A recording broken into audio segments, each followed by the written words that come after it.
নায়ক শাকিব খানের নাম শুনছেন না? শাকিব খান একটা আংটি পরছে, আংটি। এই আংটি পরে একটা ছবি পোস্ট করছে। এখন এটেনে নিউজ হচ্ছে 5 কোটি টাকার আংটি শাকিব খান পরে আছে। নায়ক শাকিব খানের নাম শুনছেন না? ডবল বেটার বাপ, কথা কয় না কয়। শাকিব খান একটা আংটি পরছে, আংটি।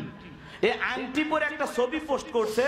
এখন এটেনে নিউজ হচ্ছে যে কয় কোটি টাকার আংটি শাকিব খান পরে আছে। তো এরা কাপড় পরলেও সেটা নিয়ে নিউজ হয়, একটা হাতে ঘড়ি পরলেও সেটা নিয়ে নিউজ হয়। কথা কন নাকি আপনারা? হ্যাঁ, বাংলাদেশের সুপারস্টার শাকিব খানের হাতের আংটির দাম নাকি 2 কোটি টাকা। যাই একটা সিনেমা করে 3 কোটি টাকা নেয়, ওই 2 কোটি আংটির টাকা আবার শোনা যাচ্ছে অপু বিশ্বাস আর বুবলি দিছে। কথা কয় না? তাই বউ যদি স্বামীকে আংটি কিনে দেয় সমস্যা আছে ভাই? তো এগুলো হলো বাংলাদেশের মিডিয়ার কাজ। এদের কাজই হলো তিলকে তাল বানানো, ভুলভাল নিউজ প্রচার। আবার দেখবেন ওই আংটি সর্বোচ্চ হয়তো 500 টাকা দিয়ে কিনছে।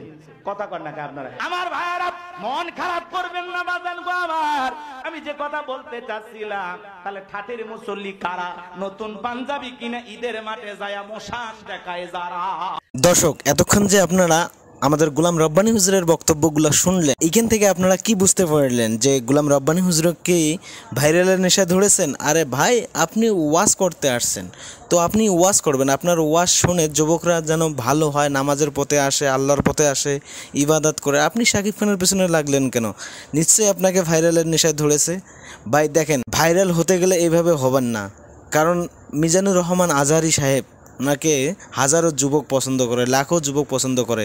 উনি কাউকে নিয়ে এরকম কটূক্তিমূলক কথা বলে না। তাই আপনার যদি ভাইরালের নেশায় ধরে, তাহলে আপনি বলতে পারেন, কোনো সমস্যা নাই। তো দর্শক, আপনারা যে ভিডিওটা দেখলেন গোলাম রব্বানী হুজুরের বক্তব্য, কি মনে হলো আপনাদের কাছে তা কিন্তু কমেন্ট করতে ভুলবেন না। সবাই ভালো থাকবেন, সুস্থ থাকবেন। Good bye.